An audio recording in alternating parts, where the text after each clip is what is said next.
स्वागत है आप लोगों का पढ़ाने की इस महफिल एग्जाम रिलेटेड में जनरल फिजिक्स की सीरीज को आगे बढ़ाते हुए आज ये आप लोगों के सामने मैं 12वें नंबर की क्लास लेके आया हूँ जो कि काफ़ी इंपॉर्टेंट आपके सामने होने वाली है। और इस वीडियो में हम डिस्कस करेंगे केपलर के ग्रह संबंधी गति के नियमों के बारे में।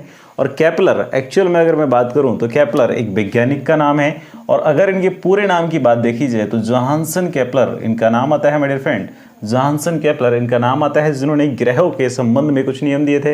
इन्होंने एक्चुअल में 3 नियम दिए थे और 3 नियमों के बारे में इन्होंने बताया कि ये जो ग्रह हैं सूर्य के साथ किस तरीके से इंटरेक्शन करते हैं, किस तरीके से उसके चारों ओर चक्कर लगाते हैं, कुछ तरीके से उनकी चारों ओर गति करते हैं।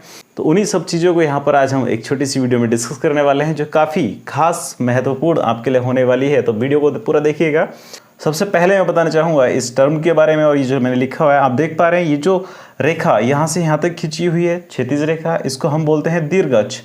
दीर्घ अक्ष इसको नाम दिया। और जो ये ऊर्ध्वाधर रेखा खींची हुई है इस पॉइंट से इस पॉइंट तक, इसको हमने नाम दिया लघु अक्ष।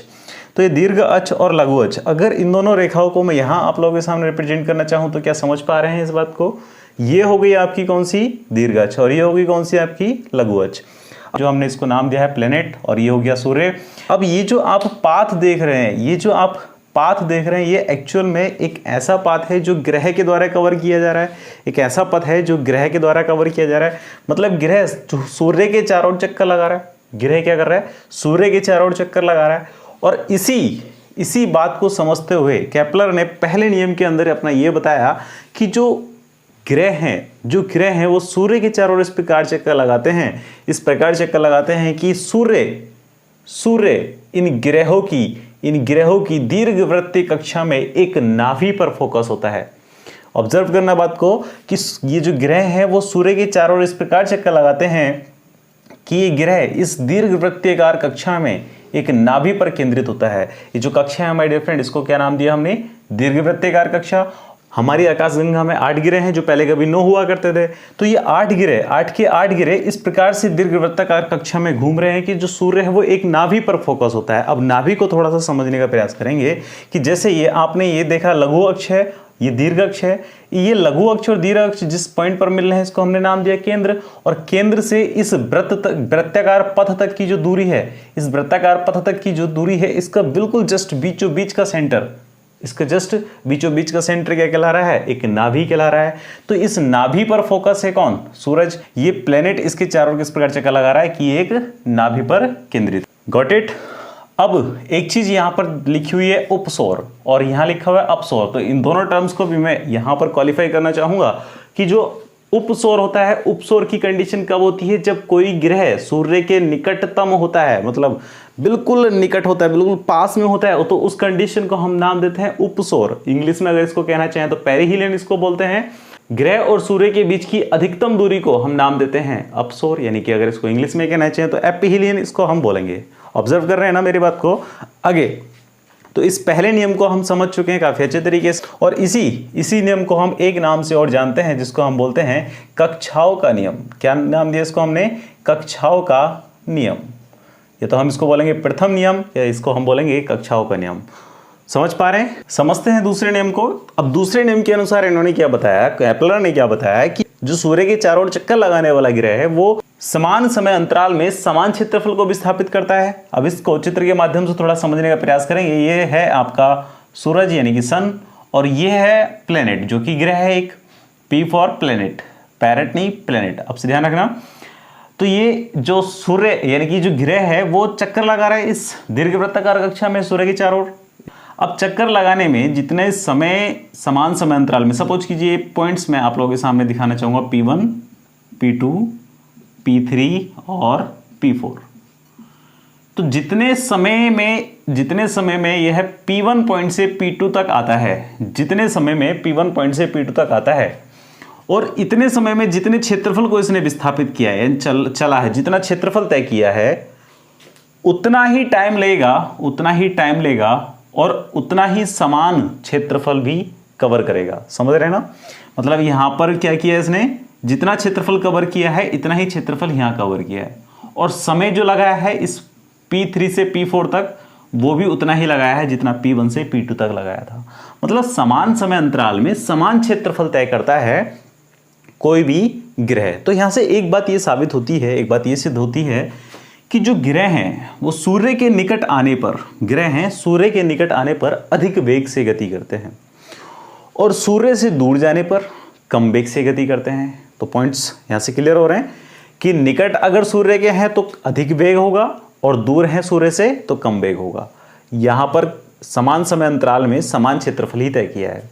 ऑब्जर्व करना, तो यहाँ से जो A1 है इसको मैंने नाम दिया A1 यानी कि एरिया फर्स्ट, इसको मैंने नाम दिया एरिया 2। तो यहाँ से कंडीशन क्या बनेगी, एरिया 1 इज इक्वल्स टू क्या हो जाएगा, एक बार और लिखना चाहूँगा, एरिया 1 इज इक्वल्स टू क्या हो जाएगा, एरिया 2। इस नियम को हम एक नाम से और जानते हैं जिसको हम बोलते हैं क्षेत्रीय वेग का नियम, नाम से भी इसको जाना जाता है। समझ पा रहे? अगले नियम की ओर चलना चाहेंगे, तीसरे नियम की ओर। जो तीसरे नियम है वो उसके अकॉर्डिंग अगर बात करना चाहें तो जिस प्रकार से आप समझते हैं यहाँ से यहाँ तक की जो रेखा है इसको हमने क्या नाम दिया था, दीर्घ अक्ष, और इस रेखा को हमने क्या नाम दिया, लघु अक्ष। तो इस नियम के अनुसार इन्होंने ये बताया कि कोई भी ग्रह अपने पूरे आवर्तकाल का मतलब समझ रहे हैं कि एक पूरा चक्कर लगाने में लिया गया समय आवर्तकाल कहलाएगा, जिसको हमने कैपिटल T से डिनोट किया। इस ग्रह का जो पूरा आवर्तकाल है, मैं यहाँ लिखना चाहूँगा T, जो पूरे आवर्तकाल का जो स्क्वायर होगा वह डायरेक्टली प्रोपोर्शनल होगा अर्ध दीर्घ अक्ष के। अर्ध का मतलब हाफ।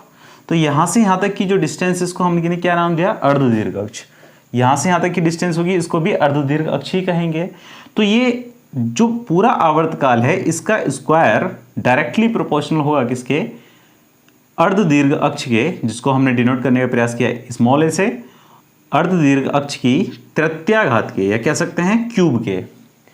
टी का स्क्वायर डायरेक्टली प्रोपोर्शनल होगा ए का क्यूब, यानी कि जो आवर्तकाल की द्वितीय घात है वह इस अर्ध दीर्घ अक्ष की तृतीय घात के समानुपाती होगी।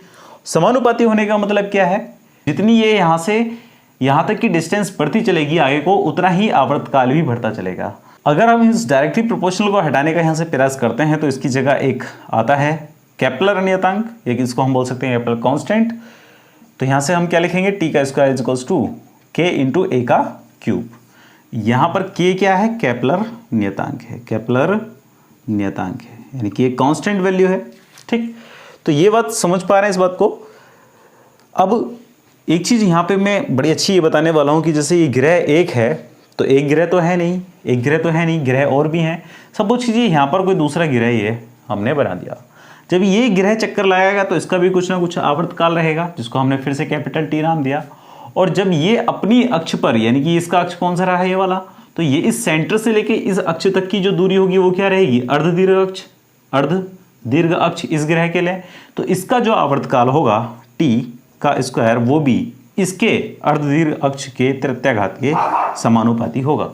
इस नियम को हम एक नाम से और जानते हैं, इसको हम बोलते हैं ग्रहों का परिक्रमण कालों का नियम। ये कह सकते हैं केवल परिक्रमण कालों